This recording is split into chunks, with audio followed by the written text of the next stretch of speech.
व आता पाहूया सविस्तर वृत्तांत। बाभुळगाव बसस्थानकावर घाणीचे साम्राज्य पसरले असून जिकडे तिकडे कचरा आढळून येत असल्याने प्रवाशांकडून नाराजी व्यक्त केली जात आहे।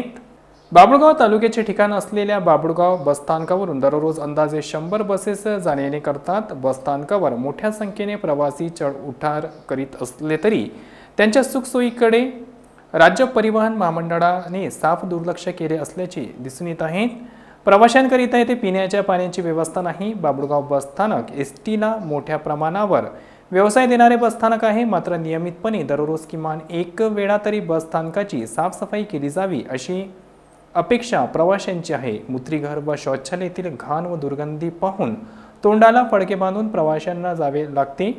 परिसरात मोठ्या प्रमाणावर गवत आढळलेली आहेत, यामुळे येथे अनेकदा विंचू, इंगडी, साप यासारखे विषारी प्राणी आढळून येतात। या सर्व गैरसोयी संबंधात माहिती घेतली असता येथील बसस्थानकावर नियमितपणे 2 कामगारांची आवश्यकता आहे, मात्र एकच जण दृष्टीस पडत असल्याने दुसरा कामगार कुठे गेला याबद्दल वेगवेगळे तर्कवितर्क काढले जात आहेत।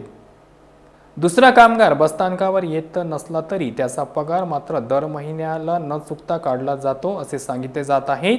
त्या कामगाराचा पगार कोणाच्या घशात जातो हा संशोधनाचा विषय आहे। जेथे असलेला एक कामगार अजिबात साफसफाई करताना दिसत नाही, त्यामुळे मोठ्या प्रमाणावर कचरा आढळून येतो।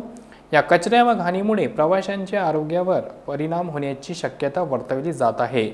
बाभुळगाव बसस्थानकावर किमान 2 वाहतूक नियंत्रकाची आवश्यकता आहे। येथे मात्र एकच वाहतूक नियंत्रक असल्याने व तेही सकाळी 10:30 वाजता येऊन सायंकाळी 5 वाजता घराकडे यवतमाळला निघून जात असल्याने यानंतर एसटी बस संबंधित प्रवाशांना माहिती देण्याकरिता कोणीही उपलब्ध राहत नाही।